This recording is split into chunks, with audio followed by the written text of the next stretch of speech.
Hello students, कैसे हो आप सब। कल का लेक्चर आपने सबने देख लिया होगा और अच्छे से पढ़ लिया होगा। दो बार रिपीट हो गया था वो लेक्चर, अब तो अच्छे से आ गया होगा, है ना। तो आज हम चलते हैं नेक्स्ट जो टॉपिक शुरू होता है। अब हम क्या कर चुके हैं, अब तक मेल रिप्रोडक्टिव सिस्टम कंप्लीट कर चुके हैं, उसका हार्मोनल कंट्रोल कंप्लीट हो गया है। स्पर्मेटोजेनेसिस का, स्पर्मेटोजेनेसिस मतलब स्पर्म फॉर्मेशन कैसे हुई वो कंप्लीट हो चुकी है। फीमेल रिप्रोडक्टिव सिस्टम, oogenesis, ओवा फॉर्मेशन, और उसके बाद मेंस्ट्रुएशन साइकिल और उसका भी हार्मोनल कंट्रोल कैसे है, ये सारी चीज़ें हम जनरल कर चुके हैं।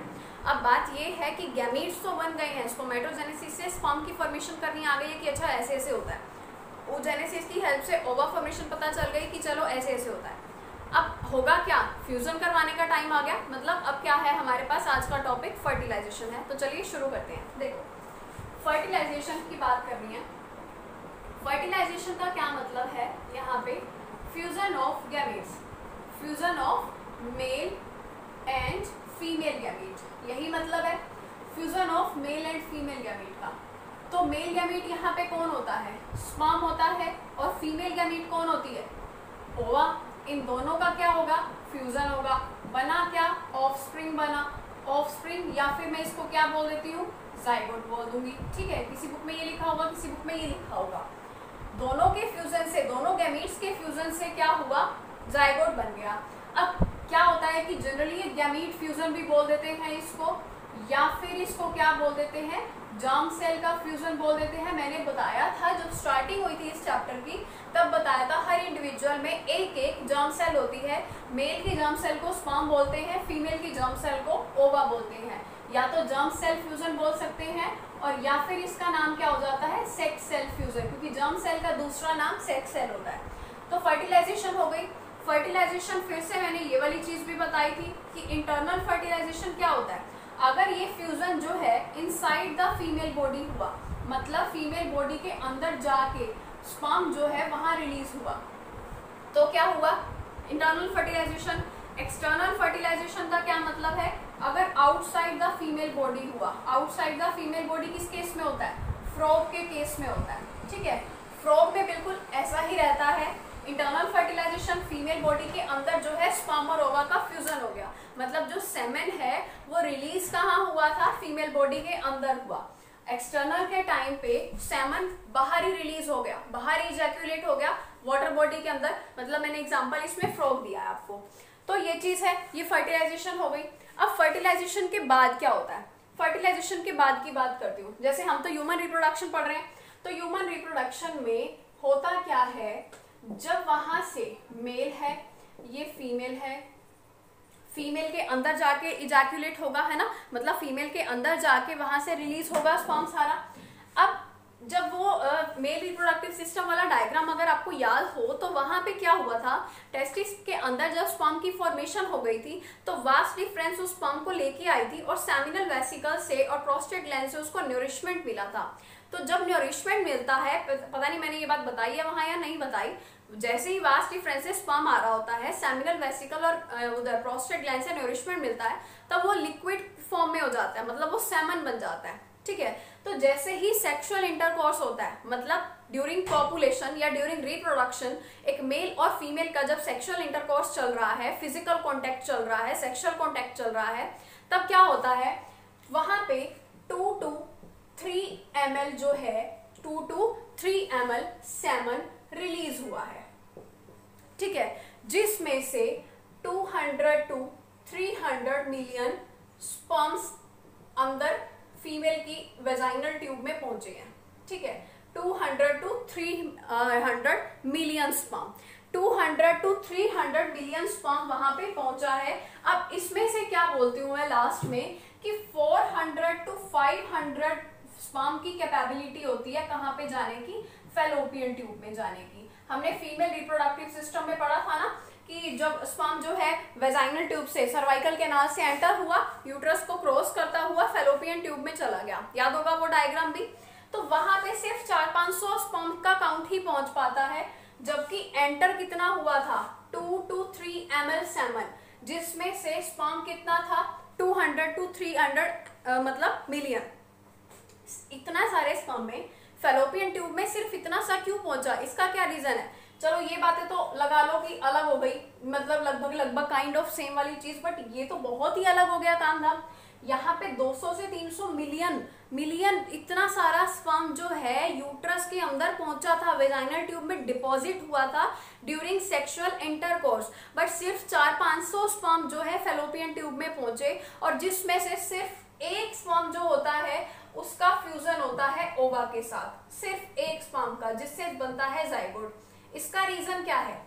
इसका रीजन क्या होता है? वेजाइना और यूट्रस के पास, वेजाइना एंड यूट्रस की जो लाइनिंग होती है वहां पे क्या होता है, उनका एसिडिक नेचर होता है, ठीक है। वेजाइना और यूट्रस की लाइनिंग का एसिडिक नेचर है, बट स्पर्म का कौन सा नेचर है? एल्कलाइन, मतलब वो एल्कलाइन है। अब इतनी बात आपको पता है, जब एसिड और बेस आपस में मिलते हैं तो क्या होता है? खत्म ही हो जाता है काम। तो वेजाइना और यूट्रस की जो लाइनिंग है वो एसिडिक नेचर की है, स्पर्म की लाइनिंग जो है, जो स्पर्म है वो एल्कलाइन नेचर का है। तो जिसकी वजह से स्पर्म जो है जैसे ही एंटर होता है तो वो मोस्ट ऑफ डीजनरेट हो जाता है। अगर अभी भी डीजनरेट नहीं हुआ होता तो फिर और ज्यादा हो चुका होता है, मतलब इसमें भी सपोज आधा बच गया तो फिर क्या बचता है, एक बार इसको इरेज कर रही हूँ, अभी भी सपोज आधा बच गया तो क्या होता है, यूट्रस के पास कुछ फैगोसिटिक सेल होते हैं, फैगोसिटिक सेल, फैगोसाइट्स जो होते हैं। फैगोसिटिक का मतलब क्या होता है? एक ऐसी सेल जो कि सामने वाले, मतलब एक ऐसी सेल सेल होती है बॉडी में, जो अगर बॉडी में कोई भी फॉरेन एजेंट आ रहा है या कोई भी जर्म एंटर हो रहा है तो वो फैगोसिटिक सेल उसको खा जाएगा, मतलब उसको मार देगा, क्योंकि उसको तो नहीं पता ना कि ये जो सेल सामने से बॉडी में आ रहा है वो हमारे लिए हार्मफुल है या हमारे लिए नेसेसरी है। तो उसकी पूरी कोशिश रहती है कि भाई मैं अपनी बॉडी को बचा लूं, जैसे फीमेल की बॉडी को मैं बचा लूं, क्योंकि ये पता नहीं क्या आ गया। तो ये फैगोसिटिक सेल जो है, ये जैसे ही स्पर्म इधर से एंटर होता है, ये स्पर्म इधर से एंटर होगा, ये उसको सारे को मार देगा। एक तो ये मार देगा, ऊपर से इसका एसिडिक नेचर है, वो इसको डीजनरेट कर देगा। तो जो 200 to 300 मिलियन स्पर्म उसमें एंटर हुआ था, उसमें से सिर्फ 400-500 स्पर्म फेलोपियन ट्यूब तक पहुंच पाता है। उसके बाद भी फैगोसिटिक सेल तो अपना काम कर ही रहा होता है। फाइनली सिर्फ एक स्पर्म ऐसा होता है जो जाइगोट के साथ फ्यूज हो जाता है, सिर्फ और सिर्फ एक स्पर्म। अब वो स्पर्म कैसे, देखो इसको मैं इरेज कर रही हूँ, मैंने बोला सिर्फ एक स्पर्म पहुंचेगा, तो उसमें कोई तो फैक्टर होगा जिसकी वजह से वो पहुंच गया। एक तो चीज होती है फोर्स ऑफ इजैक्यूलेशन, इजैक्यूलेशन कि मतलब उसको ग्लैंड से, मतलब उसको एक पुश मिला था ग्लैंड्स की हेल्प से कि वो वहां से वहां तक ट्रांसफर हो सके। और दूसरा क्या था यहाँ पे, फ्लैजिलर मूवमेंट। फ्लैजिलर मूवमेंट का क्या मतलब है कि वो जो टेल थी उसकी, मतलब ये स्पर्म कैसा था, ऐसा सा दिखता है, ये इसमें न्यूक्लियस है, ये जो इसकी टेल है, फ्लैजिलर मूवमेंट, जिसकी वजह से मैंने बताया था वो रिगलिंग करके वो आगे आगे तक पहुंच जाता है, ठीक है। ये तो था कि स्पर्म, एक स्पर्म भी ऊपर तक कैसे पहुंच गया, मतलब ऊपर तक, मतलब एम्पुला तक उसका फ्यूजन कैसे हो गया। अब होता क्या है, यहाँ तक तो बात ये थी कि वो कुछ चीजें थी, जैसे कि यूट्रस और वेजाइना में एसिडिक नेचर था जो स्पर्म को वहां पे डिजनरेट कर दिया।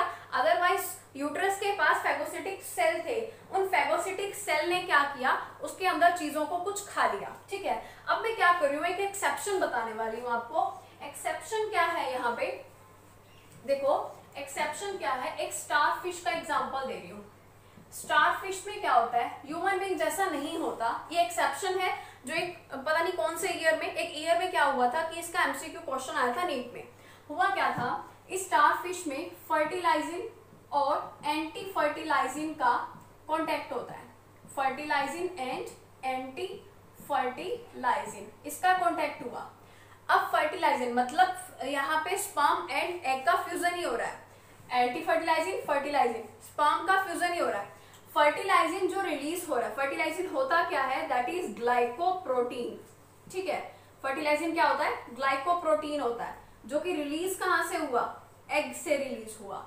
एंटी फर्टिलाइजिन क्या होता है, एसिडिक प्रोटीन होता है, एसिडिक प्रोटीन, ये कहां से रिलीज हुआ, स्पर्म से रिलीज हुआ, और उसके बाद इन दोनों का क्या हो गया, फ्यूजन, और फिर से क्या बन गया, जाइगोट। यही चीज ही बात की थी मैंने, एंटी फर्टिलाइजिन और फर्टिलाइजिन का कांटेक्ट होता है। फर्टिलाइजिन यहाँ पे ग्लाइकोप्रोटीन की फॉर्मेशन है, मतलब ग्लाइकोप्रोटीन से बना हुआ है, एंटी फर्टिलाइजिन एसिडिक प्रोटीन से बना हुआ है।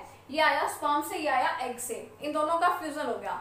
बट ये सब चीजें बात तो यही लग रही है कि स्पर्म और ओवा का फ्यूजन हो रहा है, स्पर्म और ओवा का फ्यूजन तो ह्यूमन बीइंग में भी होता है, बट ऐसा कुछ ह्यूमन बीइंग में नहीं होता कि ग्लाइकोप्रोटीन है या एसिडिक प्रोटीन है, वो फर्टिलाइजिंग एंड एंटी फर्टिलाइजिंग के रिएक्शन, ऐसा कुछ भी नहीं होता। तो ये जो होता है ये इन स्टारफिश होता है, ठीक है। और दिस रिएक्शन, कौन सी रिएक्शन, दिस रिएक्शन ब्रैकेट्स में लिखेंगे हम फर्टिलाइजिंग एंड एंटी फर्टिलाइजिंग, ये क्या होती है, does not occur in human being में ऐसा कुछ भी नहीं होता। ये क्या है, एक एक्सेप्शन है जिसको आपने अच्छे से याद रखना है और अपने कॉपी पेज को स्टार पॉइंट के फॉर्म में लिख लेना है, ठीक है। तो मैं इसको एक बार इरेज कर देती हूँ, आगे चलते हैं। नेक्स्ट टॉपिक क्या है हमारे पास, स्पर्म का डायग्राम पढ़ते हैं। स्पर्म का डायग्राम क्या है, ये ऐसे कुछ ऐसा सा स्पर्म होता है, ये इसके मिडल पीस आया, मिडल पीस एंड देन यहाँ पे इसकी लंबी टेल हो जाती है, ठीक है। तो ये इसका हेड हो गया, ये हो गया middle piece and then tail हो गई, ठीक है। और मिडल पीस में क्या बहुत सारे क्या होते हैं, यहाँ पे माइटोकॉन्ड्रिया होते हैं। माइटोकॉन्ड्रिया का काम क्या है, यहाँ पे एनर्जी की फॉर्मेशन। ऑब्वियसली माइटोकॉन्ड्रिया का काम हर जगह ही यही होता है, एनर्जी प्रोडक्शन का। एनर्जी प्रोड्यूस ही क्यों करेगा वो, क्योंकि स्पर्म ने क्या करना है, मूव करना है। उसकी टेल उसको हेल्प किसके लिए कर रही है, मूव करने के लिए। तो मूव करने के लिए, कहीं पे भी जाने के लिए एनर्जी की नीड तो होती है। वो एनर्जी उसको कहाँ से मिलती है, माइटोकॉन्ड्रिया से, जो कि कहाँ प्रेजेंट है, उसके मिडल पीस में। ये एरिया हो गया उसका नेक। और यहाँ पे इसके मिडल में क्या प्रेजेंट है, दैट इज न्यूक्लियस। क्योंकि स्पर्म और एग का फ्यूजन नहीं होता, हमेशा फ्यूजन किसका होता है, स्पर्म न्यूक्लियस का और ओवा न्यूक्लियस का। और इसके यहाँ पे बिल्कुल ऊपर वाले पॉइंट पे यहाँ पे कोन लगा होता है, एक पॉइंटेड एंड होता है जिसको हम एक्रोसोम बोलते हैं। एक्रोसोम क्या होता है, स्पर्म के ऊपर एक कैप लाइक स्ट्रक्चर होता है जो स्पर्म को ऊपर कवर कर रहा होता है, ठीक है। एक अलग सी मेम्ब्रेन होती है, जैसे ही ओवा के कांटेक्ट में ये आता है, यहाँ से कुछ एंजाइम्स रिलीज होते हैं, ठीक है। जैसे कि सपोज ये ओवा है, यहाँ पे ये ओवा हो गया, यहाँ पे ये न्यूक्लियस हो गया, ये बहुत सारा साइटोप्लाज्म हो गया। अब इधर से ये स्पर्म जो है ये एंटर हो रहा है, ठीक है। ये स्पर्म इसके कांटेक्ट में आ रहा है। सपोज मैंने इसको यहाँ पास में बना दिया है, ये पास में इसको बनाया। ये जो एक्रोसोम की मेम्ब्रेन होगी, जैसे ही इसके कांटेक्ट में आएगी, यहाँ से एंजाइम्स रिलीज होंगे। एंजाइम्स रिलीज, कौन से एंजाइम रिलीज होंगे, लाइटिक एंजाइम्स। ये एंजाइम क्या करेंगे, इन एंजाइम का काम होता है कि ये ओवा की मेम्ब्रेन के साथ इजीली कांटेक्ट में आ सके। मतलब जैसे ही एक्रोसोम क्या करेगा, ओवा के कांटेक्ट में आता है, एक्रोसोम की वॉल रप्चर होगी, रप्चर होते ही वहां से एंजाइम्स रिलीज होंगे। एंजाइम के रिलीज होते ही ओवा के साथ कांटेक्ट बनना इजी हो जाता है।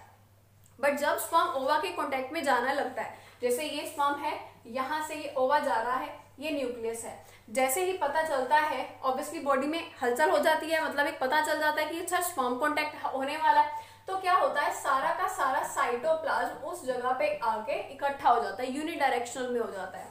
और यहाँ स्पर्म के पास क्या बन जाती है, एक कोन लाइक स्ट्रक्चर बन जाता है, ठीक है। जैसे ही स्पर्म इसके पास एंटर होने लगता है, यहाँ पे कोन लाइक स्ट्रक्चर बन जाता है। तो वो कोन लाइक स्ट्रक्चर क्या कर रहा होता है, हेल्प कर रहा होता है उसको। वो बनाया किसने, एग के साइटोप्लाज्म ने हेल्प करी उसको बनने के लिए। वो कर क्या रहा होता है, एग के साथ फ्यूजन कर रहा होता है। जैसे ही स्पर्म के न्यूक्लियस का एग के न्यूक्लियस के साथ फ्यूजन हो जाता है, वो कोन फिर से रप्चर हो जाता है, उस कोन का अब आगे कोई काम नहीं रह गया। मैंने यहाँ पे सिर्फ इतनी बात करी है कि जो ये स्पर्म के अपर वाला पॉइंट है, उसका नाम एक्रोसोम है। एक्रोसोम से कुछ एंजाइम्स रिलीज होते हैं। जैसे ही स्पर्म ओवा के कांटेक्ट में आता है, तो ये स्पर्म यहाँ पे एक्रोसोम में जो एंजाइम्स थे वो रिलीज हो गए। वो रिलीज होने के बाद ओवा के साथ फ्यूजन उसका इजी हो जाता है। और यहाँ पे क्या हुआ, स्पर्म का क्या हुआ, जैसे ही वो एग के पास जाने लगता है, तो एक रिसेप्शन कोन बन जाती है। ये कोन लाइक स्ट्रक्चर को रिसेप्शन कोन बोलते हैं। रिसेप्शन कोन बन गई।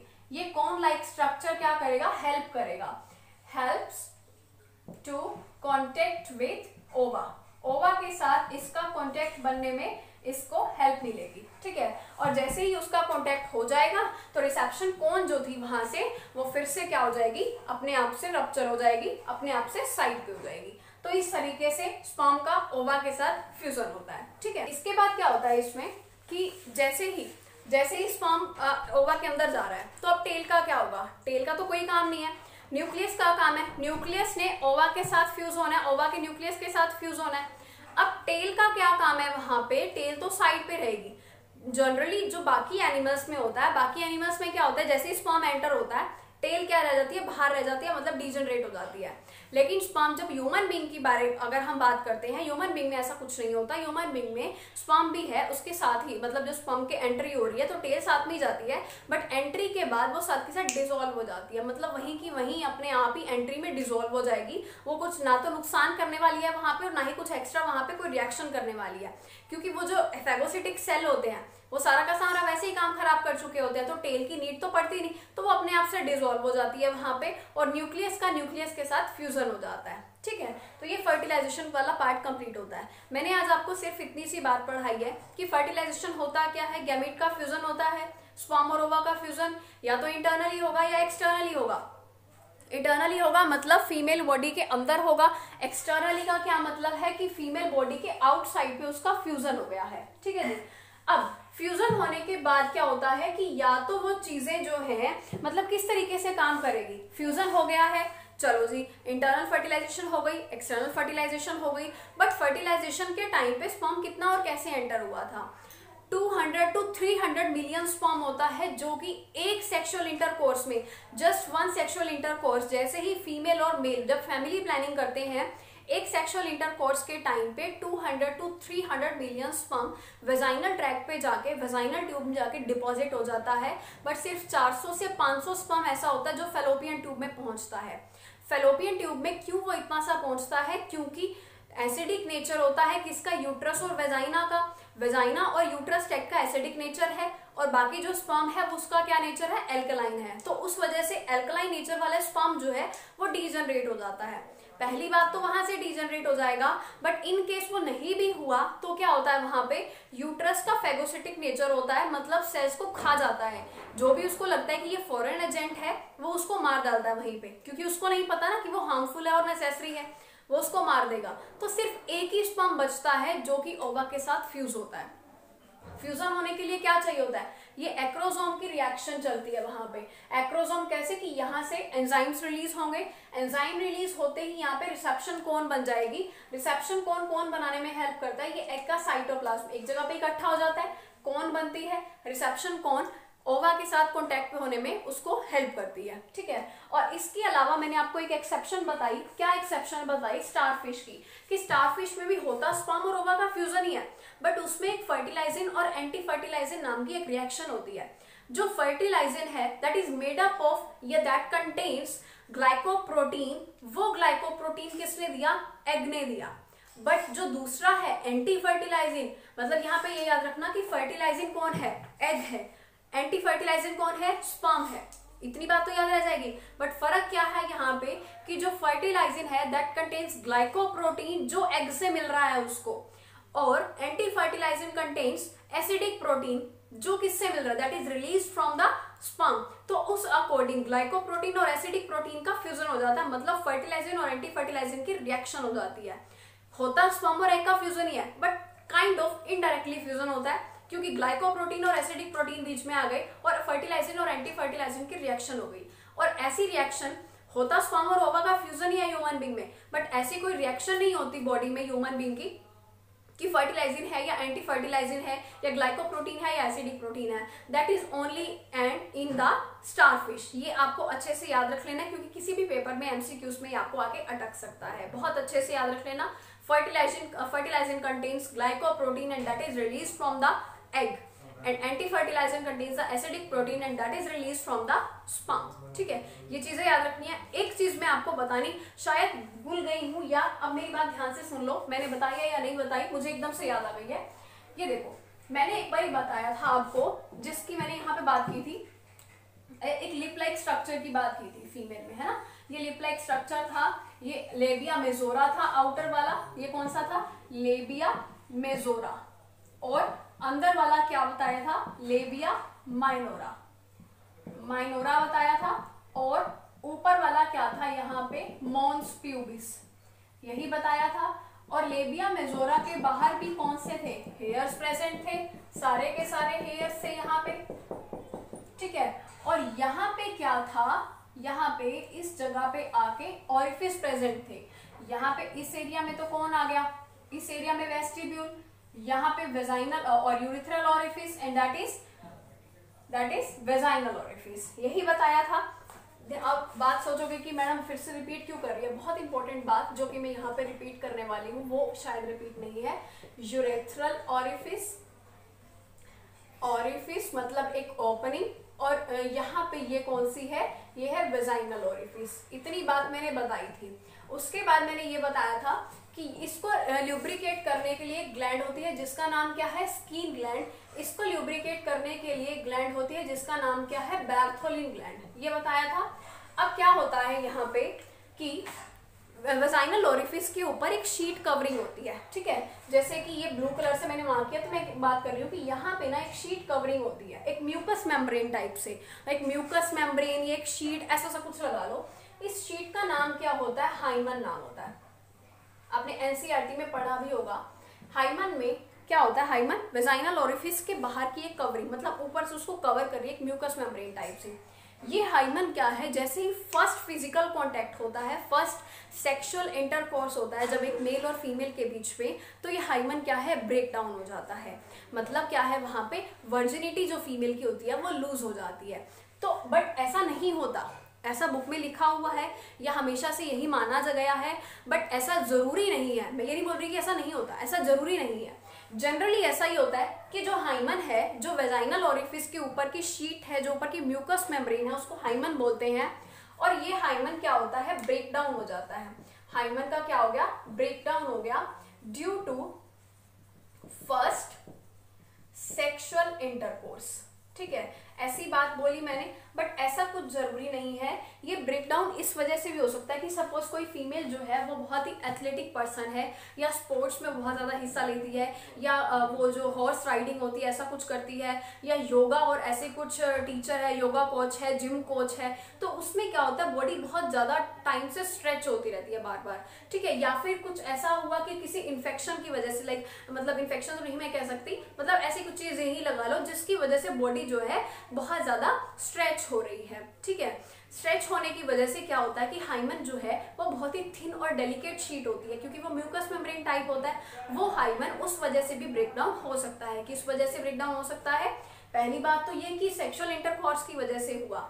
सेकंड ऑप्शन कि वो स्पोर्ट्स पर्सन हो सकती है, एथलेटिक पर्सन हो सकती है, योगा कोच, जिम कोच, या फिर कोई भी ऐसी चीज, कोई भी ऐसी एक्सरसाइज, हॉर्स राइडिंग टाइप, जिसकी वजह से बहुत ज्यादा स्ट्रेचिंग हो रही थी, जिसकी वजह से भी हाइमन ब्रेक हो सकता है। तो आज की जो हमारी बात थी फर्टिलाइजेशन की, अभी तक हमने मेल का सारा पोर्शन पढ़ लिया था कि कैसा उसका ऑर्गन है, कैसे उसके हार्मोन्स एक्टिवेट होते हैं और कैसे नहीं होते। फिर फीमेल के पूरा का पूरा ऑर्गन, हार्मोनल कंट्रोल, ये सब पढ़ा। आज फर्टिलाइजेशन भी पढ़ लिया कि गैमेट्स बनने के बाद चलो स्पर्मेटोजेनेसिस से स्पर्म की फॉर्मेशन हो गई, oogenesis से ओवा की फॉर्मेशन हो गई। इन दोनों के फ्यूजन से क्या होगा, फर्टिलाइजेशन होगा। फर्टिलाइजेशन कैसे होता है, ये सब बातें पढ़ ली। अब इसके बाद जब जाइगोट बन जाता है, इसके बाद की बात कब करेंगे हम, नेक्स्ट लेक्चर में। तो चलो कल मिलते हैं नेक्स्ट लेक्चर के साथ।